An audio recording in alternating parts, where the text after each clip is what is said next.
राज्यात पुढील 2 दिवसात जोरदार पावसाचा इशारा। आज मराठवाडा मध्य महाराष्ट्राला पावसाचा येलो अलर्ट तर कोकणाला सुद्धा मुसळधार पावसाचा इशारा।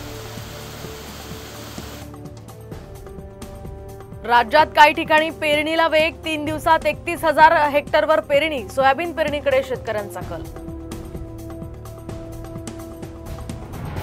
महाराष्ट्रासह अनेक भागांवर सध्या दुष्काळाचं सावट असणाऱ्या अल निनोचा प्रभाव संपला। हंगामाच्या उत्तरार्धात चांगल्या मान्सूनचाही अंदाज। सोलापूर शहरात जोरदार पावसाने बळीराजा सुखावला तर खरीप पिकांना पावसाचा होणार फायदा। वस्ताद नेहमी एक डाव राखून ठेवतो। केंद्रातील सत्ता बदलावर अमोल कोल्हेंचं सूचक विधान। पौष्टिक बदामांचं फुटपाथवर पॅकिंग। नवी मुंबईतल्या एपीएमसी मध्ये अनधिकृत कारखाने। सोशल मीडियावर व्हिडिओ व्हायरल। कोल्हापूरचं ग्रामदैवत कपिलेश्वर मंदिरामध्ये चोरी। शिवलिंगावरचे तांब्याचे अभिषेक पात्र, पूजेचं साहित्य आणि मंदिरातल्या मारुतीच्या मूर्तीवरील चांदीचा मुखवटा लंपास।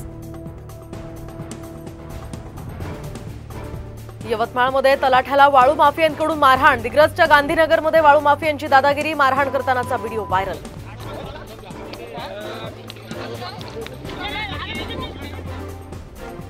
हिंगोलीच्या औंढा तालुक्यामध्ये मुसळधार पाऊस तर रामेश्वर, आडगाव, टाकळखोपामध्ये ढगफुटी।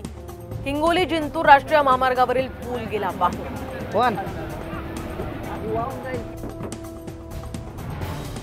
वर्ध्यामध्ये भीषण अपघात। ट्रॅव्हल्सची दुचाकीला धडक। अपघातात आई आणि मुलाचा जागीच मृत्यू। नालासोपाऱ्यामध्ये तलावात पोहायला गेलेल्या 2 जणांचा बुडून मृत्यू तर 3 अल्पवयीन बेपत्ता।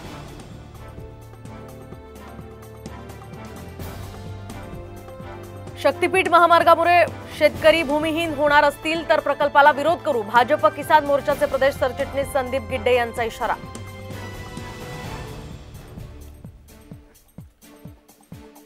पुण्यामध्ये 8 कार आणि 9 दुचाकींची चोरी। बंटी आणि बबली स्टाईलनं चोरी करणारं जोडपं गजाआड।